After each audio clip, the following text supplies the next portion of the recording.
So our first lightning talk is by Kendra Little, and she is an awesome person to work with and a great friend for me and many people. And she's worked with databases for over 20 years. She's worked in startups and Fortune 100 companies. And has wonderful training that you can just go out and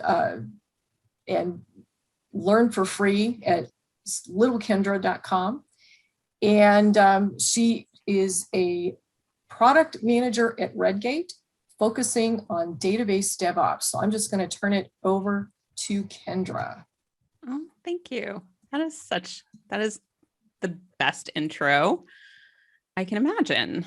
All right, let's see if I can get my screen shared properly here. So it showed me a kind of funky preview. Do you see the PowerPoint presenter view properly?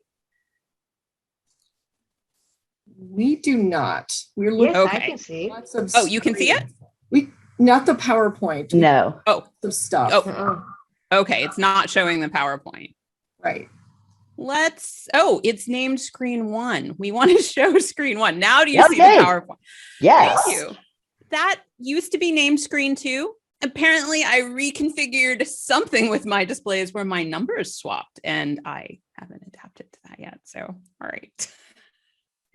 All right. This session is actually about maintaining balance while working in a new area. And this is something that I've done frequently over my career.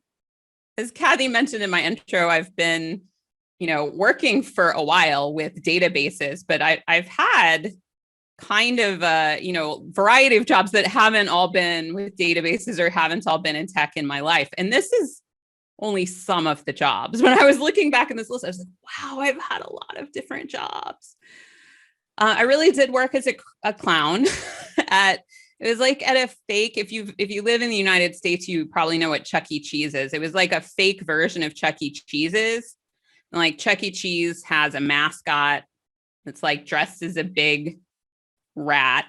So the fake Chuck E. Cheese is at a clown. So that was an early gig, and one could say it was good training for like the ability to work in tech, just the ability to do weird stuff and see how it goes. But things progressed and I did get into tech. What I have labeled as a student, of course, I had a variety of jobs to be able to try to make ends meet as a student. And some of those were my first jobs working in tech, where I could kind of volunteer and work with a database that may be entering data there as a student. But a lot of these jobs over the years, when transitioning between them, it could be really tough. Some of them were fairly big jumps. This one doesn't necessarily look like it. That jump from being a data specialist to tech support was really, really rough. It doesn't necessarily sound like it would always be a big jump, but the tech support job I got was at a small .com, working with technologies that I hadn't worked with before, and figuring out how to support a variety of different things that were really new to me in a fast-paced situation.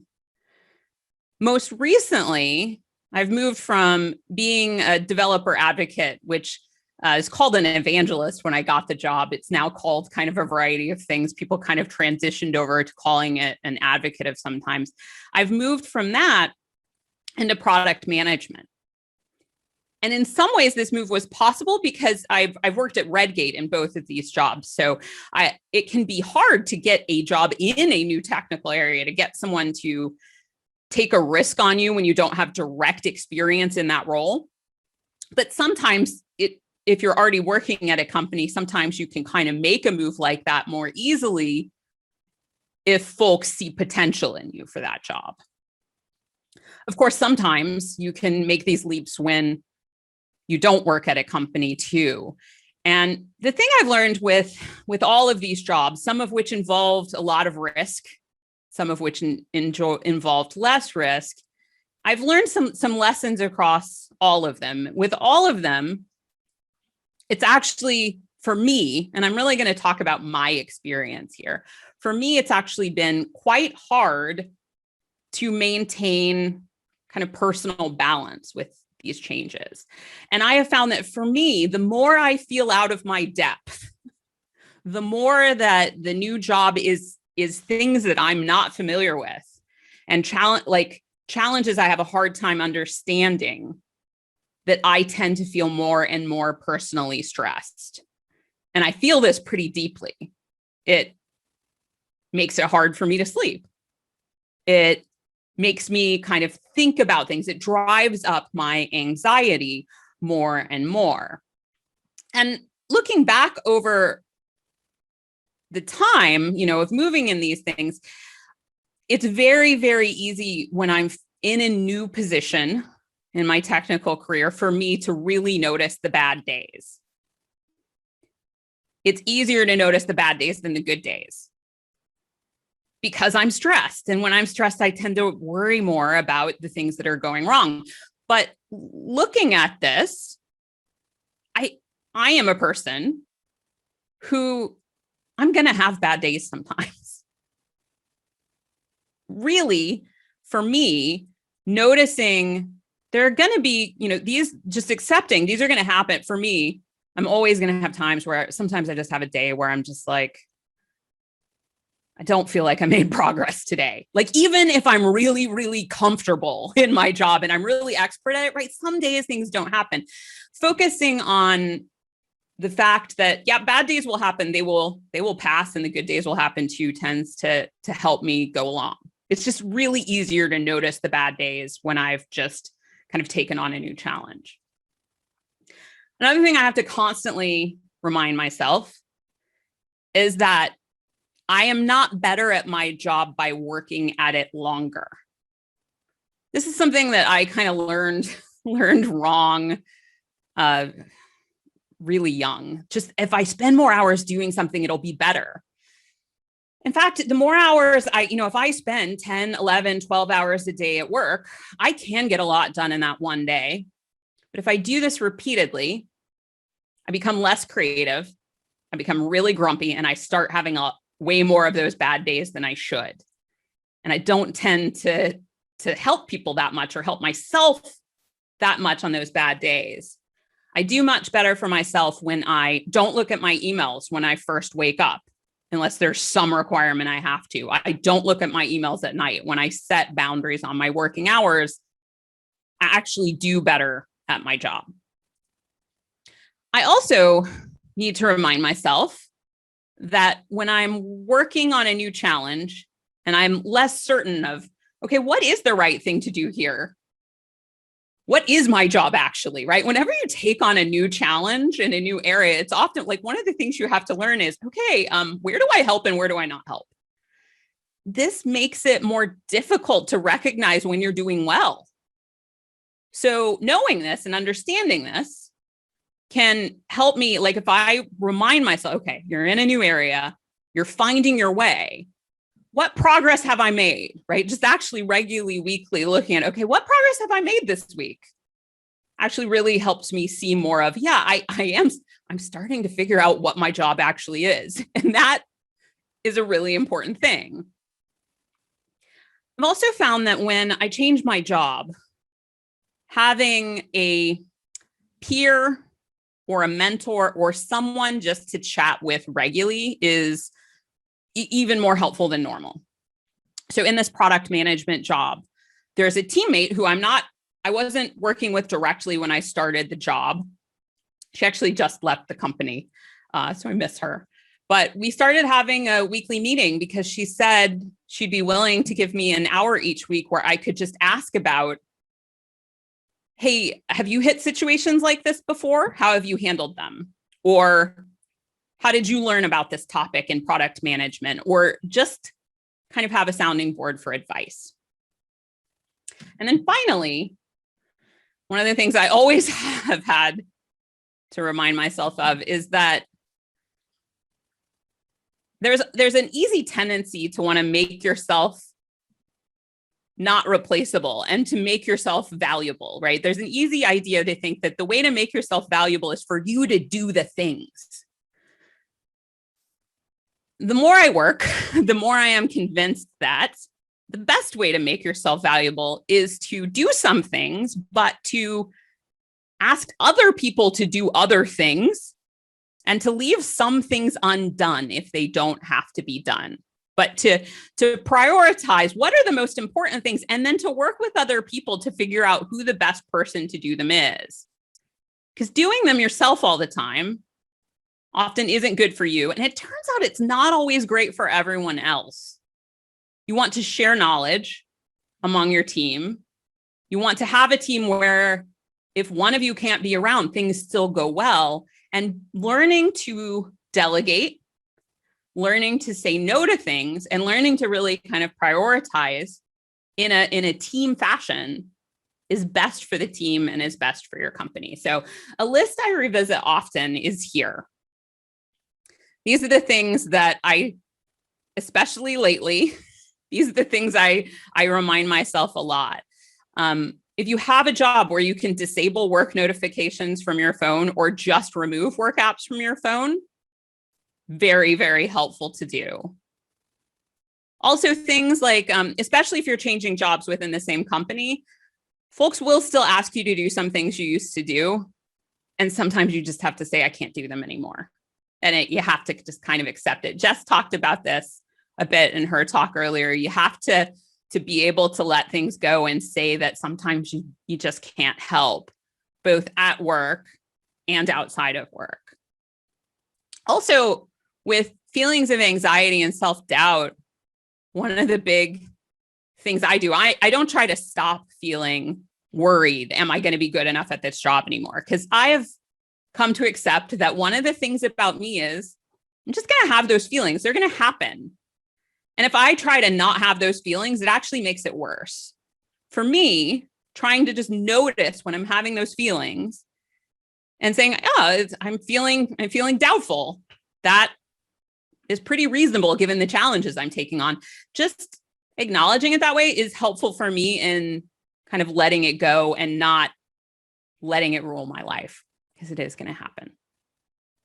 So these are the tips that I have found helpful in terms of maintaining balance in my life when training for new sessions. And thanks for joining my lightning talk. Would you like to take a question? Oh, I would love to take a question.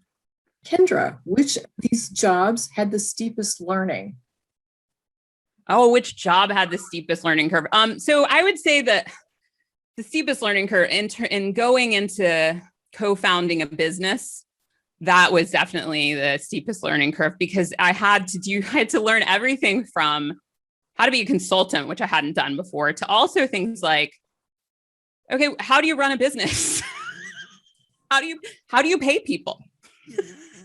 How do you hire a lawyer for business things? There was just all of these things. And I did have business partners help me, but it was just like the number of things was amazing. So yeah, I think that was the steepest ride there. Thank you so much, Kendra. I love this. It just was so much advice. I love it. Just like Jess has also had a lot of good advice and things that we really need to think about, especially as we just take on, too much and try to do too much, try to be everything to everybody. Yeah. It's a hard problem. That sounding board tip that she had, that is so valuable. I have a guy at work who is my sounding board, and I don't know what I would probably quit the job if he moved on. Because he tells me on his own, he tells me what I did right every week. And that is so important for me, because I worked DBA jobs for 20 odd years, and this kind of the engineering gig I'm in, it's something I want to do, but it is my first gig of its kind. And there are so many things I'm learning that I had no clue about. And every day I'm hard on myself. I keep saying, I didn't do this right. I didn't do that right. It's very hard to see the good days. Like you said, Kendra, every word of what you said resonated for me. Thank you. Well, that is awesome to hear. And I'm so excited and proud for you for doing that job. Like it's hard to learn new stuff. Like I find it really hard, but it's also just so great. So It is. We're And gonna, I know I was trained to think like normalization is about 3 rules and you get it up to the 3rd level and you're done. Oh boy, you get handed a tough data model and you really understand that it's not that at all. It is serious stuff. It's hard if you want to do it right. so we're gonna get started with Roseanna's now. So Roseanna, you want to go ahead and unmute? Yeah, I can't put my video on. It says the host I stopped my will- video, but I can stay in the dark. That's fine. I can make you a co-host. I got to figure that out, why it was doing that. I'm going to go ahead and give you can you do it now? Put your video on. Oh, let me see. Try it now. While you're doing that, I'm just going to introduce you real quick. Roseanna Whitelegg is a Oh yeah, I'm on there. marketer at Redgate Software with over 7 years experience in marketing.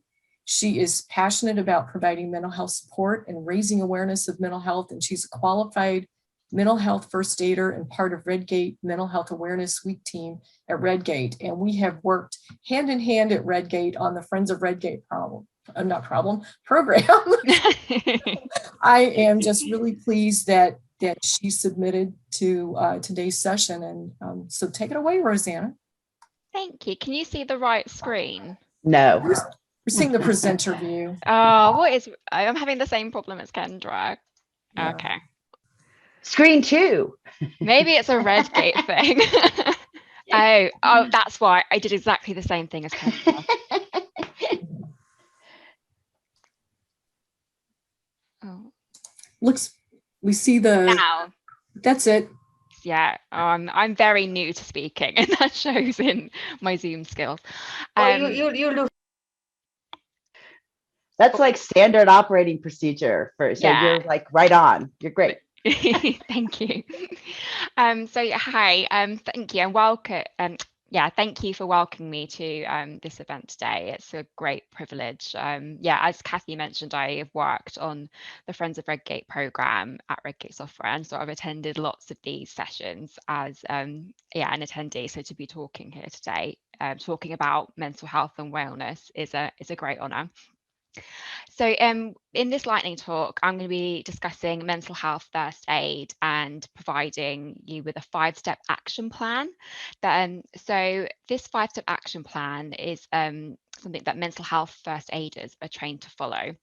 And my hope is that you'll come away from this talk with a go-to action plan for providing mental health support and also pick up some tips for taking care of yourself.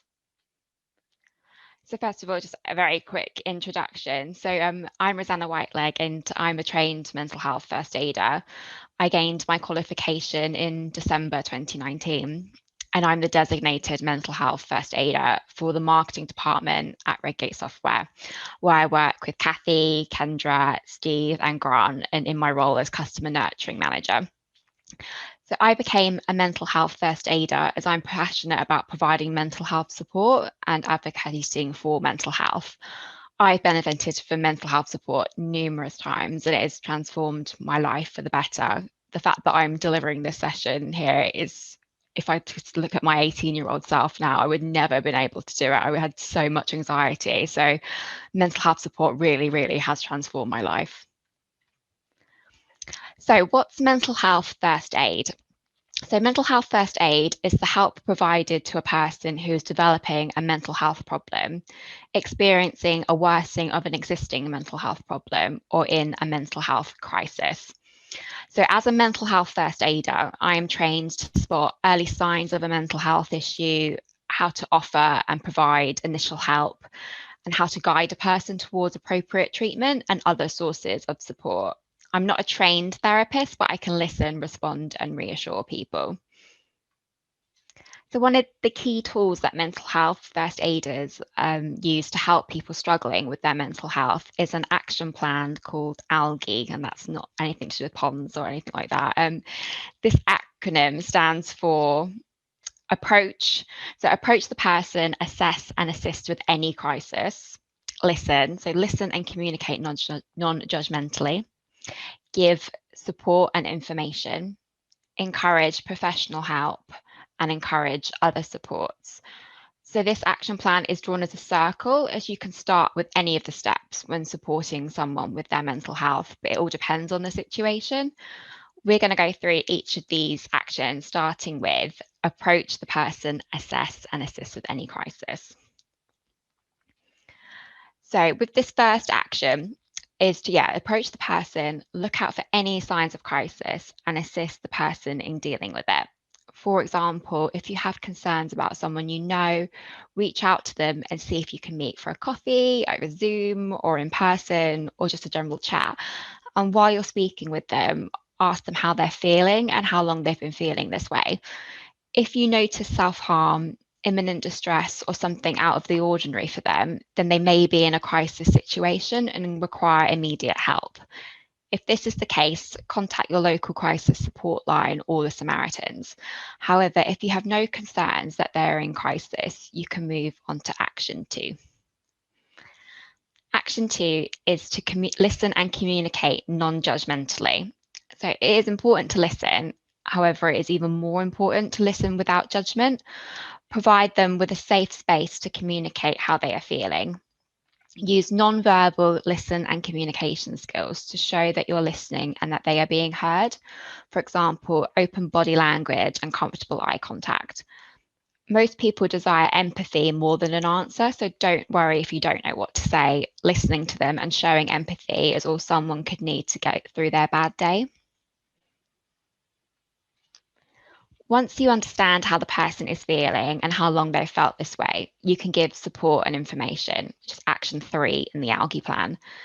This includes giving emotional support, such as recognizing and accepting how they feel and giving them the hope of recovery.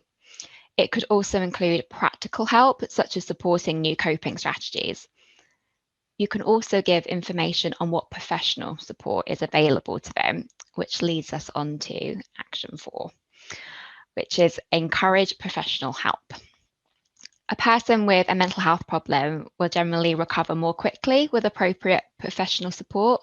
However, they may not know about the various options that are available to them, such as counselling or psychological therapy. Lots of workplaces offer employee assistance programs, occupational health, and then there are some helplines run by national organisations and charities. Discuss what options there are and how you can help them get there. So if you're unsure about what professional mental health support is available, Google mental health services in your area or check out the resources that I'm sharing in my last slide. Finally, action 5 is to encourage other supports. So encourage the person to use self-help strategies such as mindfulness or exercise and to seek the support of family, friends, or others such as their manager or their colleagues. Self-help can play an important role in the recovery, not only because the strategies are directly helpful, but also because it allows people to make positive choices that put them in control of their life. Self-help can also help you to maintain good mental health and well-being as well. This is just a note I wanted to include in here. It is always important to take care of yourself, but never more so than when providing help for others. It can be upsetting and distressing to help someone through a period of mental ill health. So it's essential that you look after yourself. As the saying goes, you should put on your own oxygen mask before assisting others. So I recommend just using the action plan on yourself. Talk to someone about how you are feeling and use some self-help strategies. For example, some of my go-to self-help strategies are exercise, yoga, taking my mum's dog for a walk, podcasts, and crossword puzzles, as they really help me to focus on one thing and get out of that overthinking space. And don't forget, there is always professional support available for you as well. I wanted to end on some recommendations for professional support. So all of these services listed provide mental health assistance and can help you with supporting others and yourself. I recommend checking some of these out or Googling mental health services near me or mental health first aid, so you have like a resource bank to turn to when needed. So that's me. So thank you so much for welcoming me to this Women in Technology Mental Health and Wellness Day. It's been a great pleasure to speak, and I'm excited to see the other events. Thanks so much, Roseanna. And there's a lot of good information, but yet it's also kind of scary. If you know someone that is struggling, what to really do not to make things worse. So assuming that, you've had a lot of training, but I guess you can do what you can, I suppose, and maybe reach out to other more appropriate resources if you don't feel like you have the wherewithal to do that. Yeah, and that's the thing. So I'm not a trained therapist. I don't have any. I'm not a trained counselor or anything like that. And as mental health first aiders, we can't give like specific advice like that, but we can just reassure people, provide a listening ear, and direct them to the support available, because often they just aren't aware of what's available. So in my role at Redgate, I promote what is available in terms of like services that Redgate provides. So we have occupational health, we have an employee assistance program, we have a brilliant service called Unmind. I don't know if it's just available in the UK or if it's available worldwide, but it's really brilliant. That's a phone app, Mind. Is that what you mean? Yeah, Unmind. It's like an app that we use. Right. It's got lots of different tips and tricks in there, just a lot of self-help strategies as well. So it's the kind of my role is to just direct people to what help is available to them. Okay. Makes sense. So if anyone else has a question for Roseanna, be sure to put it in the Q&A. We got about 3 minutes before the next one. So yeah, there's an interesting thing. My cousin is a music teacher, and she was recently on a podcast talking about self-care. And everybody keeps saying, I have drinking this glass of wine for self-care and doing this for self-care. And what her thing is just giving yourself some slack. Things do not have to be perfect all the time. And I just really found that helpful. If I find her session, I'm going to put it in the chat in case people want to, even though we're not music teachers, it still just really seemed like a great session to me. Yeah, right. That sounds really good. Yeah, we don't have to be perfect all the time. It's just making sure that we're just keeping happy and well. True. Well, thanks so much, Roseanna. Thank you, Kathy. And I